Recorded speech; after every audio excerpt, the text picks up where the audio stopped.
Hai Mams and Bunda, apa kabarnya? Semoga selalu sehat walafiat ya.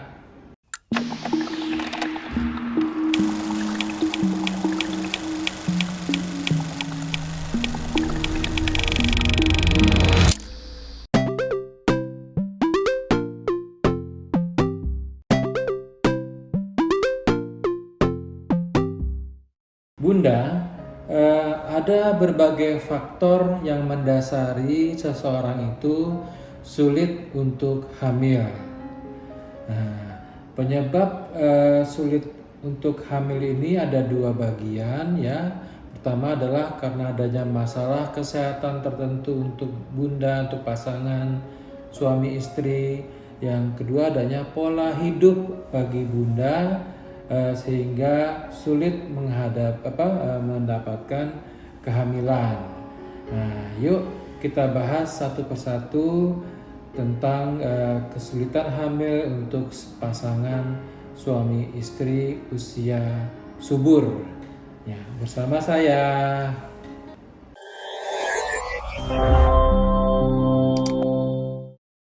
Penyebab susah hamil karena masalah kesehatan tertentu ya. Ada beberapa faktor ya yang menyebabkan gangguan kesehatan ya pada ibunda ya dan suami ya sehingga mengganggu kesuburan dan menjadi penyebab susah hamil. Nah, yang pertama biasanya adanya disebut prematur ovarian failure ya, artinya kegagalan pada indung telurnya sendiri. Nah, ya. Jadi kondisinya adalah ketika indung telur tersebut tidak bisa memproduksi hormon estrogen ya dalam kadar yang normal atau dia tidak bisa melepaskan sel telur seperti seharusnya. Nah, itu disebut dengan prematur ovarian failure ya. Sehingga akibatnya adalah menstruasinya tidak teratur ya, tidak adanya siklus yang ada ovulasi atau siklus anovulatoar ya selama bertahun-tahun seperti ini ya, sehingga ketika adanya sel telur, ketika ada sel sperma yang datang ke bundanya itu tidak bertemu dengan sel telur. Nah, sehingga ini menyebabkan sulit hamil ya. Tapi pada hal ini kadang-kadang peluang ini masih ada ya jika pada suatu saat terjadi siklusnya tuh normal ya, ada hormon estrogen yang baik sehingga terjadi sel telur yang dikeluarkan oleh indung telur dan bertemu dengan sperma pada suatu saat. Nah, itu bisa terjadi kehamilan. Yang kedua misalnya adalah endometriosis. Nah, ini adalah suatu penyakit ya, gangguan kesehatan di mana sel-sel yang di dalam rongga rahim atau sel endometrium namanya ya, berada di luar dari rongga rahim tersebut. Contohnya misalnya berada di saluran tuba atau di penghubung antara rahim dengan indung telur.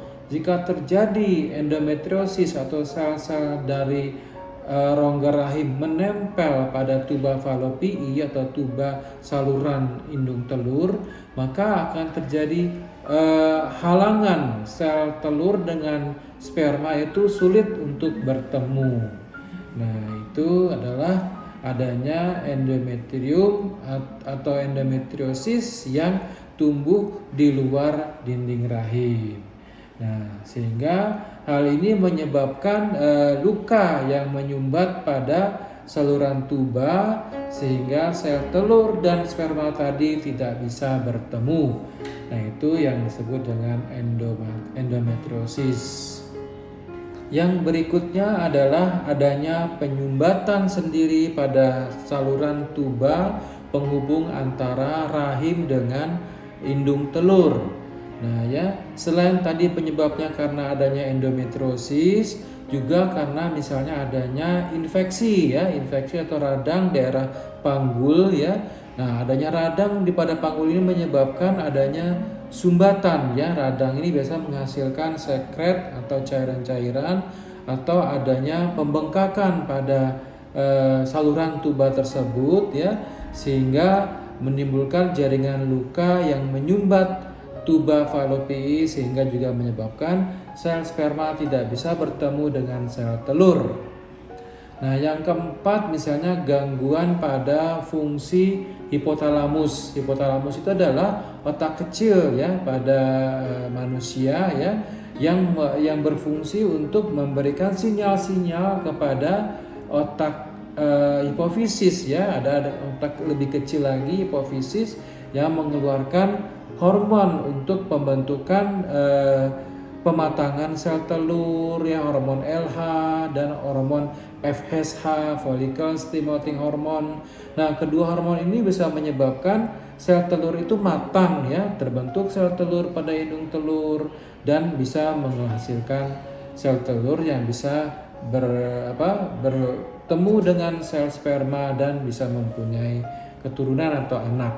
Nah, jika terjadi gangguan pada fungsi hipotalamus ini, maka tidak ada sinyal-sinyal yang akan memberikan yang akan memberikan kelenjar hipofisis yang ada di otak ini untuk menghasilkan hormon-hormon tadi, sehingga tidak terbentuklah sel telur ya, sehingga tidak bisa mempunyai keturunan. Nah, inilah ya yang gangguan pada otak kecil ini bisa menyebabkan juga kemandulan jika tidak diobati ya. Kenapa terjadinya ditemukan dulu kenapa terjadinya gangguan pada fungsi otak kecil tersebut. Nah, yang kelima adalah PCOS, itu adalah Polycystic Ovarium Syndrome ya. Jadi di indung telurnya sendiri ya ada gangguan pada kandung telur ya atau ovarium ya. Di situ ada jerawat-jerawat ya seperti bulat-bulat kecil ya. Ada kista-kista kecil polikistik ya di indung telur yang bisa terjadi gangguan terhadap hormon. Nah, itu biasanya yang banyak keluarnya itu adalah hormon kelaki-laki atau hormon androgen ya, sehingga hormon estrogen dan progesteron ini akan terganggu. Nah, ya. Jadi masalah kesehatan yang disebabkan oleh PCOS ini ya biasanya adalah gangguan siklus menstruasi nggak teratur ya. Kadang terjadi oligomenore ya, jadinya lama siklus haidnya ya, 3 bulan, 4 bulan, bahkan berbulan-bulan tidak haid. Nah, ini terjadi karena adanya peningkatan hormon tadi, hormon androgen ya, yang secara berlebihan yang ditandai dengan adanya tumbuh rambut-rambut ya pada badan yang berlebihan, pada wajah, karena hormon laki-laki itu yang tumbuh ya. Nah, PCOS ini juga dapat membentuk kumpulan kista-kista tadi ya yang berpengaruh pada ovarium sehingga menyebabkan kadar hormon estrogen dan progesteronnya ini menjadi terganggu. Nah, sehingga kedua hormon ini ya yang berfungsi mengatur siklus menstruasi itu dan merangsang pertumbuhan sel telur ini akan terjadi gangguan ya. Nah, apabila kedua hormon ini terganggu, maka kondisi tersebut dapat mengakibatkan seorang ibu akan sulit hamil. Nah, itu adalah gejala dari PCOS. Yang keenam misalnya adanya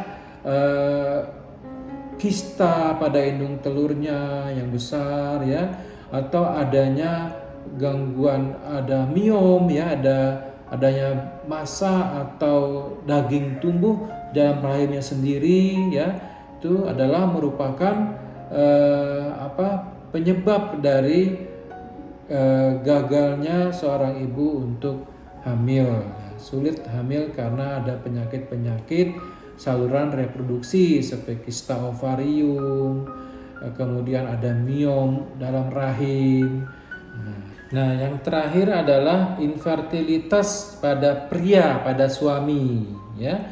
Penyebab susah hamil ini juga tidak hanya dipengaruhi oleh adanya faktor kesehatan pada wanita, ya. Kadang-kadang juga pria juga menjadi penyebab terjadinya infertilitas atau sulit untuk hamil. Ya, ada beberapa masalah pada pria sehingga menyebabkan infertilitas, ya. Contohnya seperti pergerakan spermanya yang rendah, ya, bentuk spermanya yang tidak normal, jumlah spermanya yang tidak mencukupi, ya, jumlah yang diproduksi sedikit, gangguan ereksi, ya, adanya penyumbatan pada tabung vasa deferen atau testisnya, ya, ada gangguan pada saluran reproduksi, varikokel dan lain-lain. Itu bisa menyebabkan produksi spermanya itu terganggu, malah kadang tidak ada sperma yang dikeluarkan ketika seorang pria melakukan ejakulasi. Nah, itu harus kita periksa, ya, benar-benar ditelusuri, ya, di mana sumber penyakit dari saluran reproduksi pria tersebut sehingga bisa disembuhkan. Nah, faktor-faktor lain yang menyebabkan gangguan kesuburan pada pria antara lain adalah faktor genetikanya. Memang keturunannya memang sulit untuk mempunyai keturunan, ya. Pola hidup yang tidak sehat seperti merokok, minum minuman keras beralkohol dan lain-lain, ya. Gangguan psikologis, stres, kecemasan, ya, dan menderita penyakit-penyakit tertentu, misalnya penyakit diabetes, ya, penyakit ginjal, penyakit paru-paru dan lain-lain. Itu bisa menyebabkan gangguan infertilitas atau kesuburan pada pria. Nah, demikian Bunda info tentang penyebab dari susah hamil karena adanya gangguan kesehatan pada wanita dan pria. Nah, semoga info tadi bermanfaat. Sampai jumpa kembali pada episode selanjutnya. Salam sehat selalu Bunda. Dah.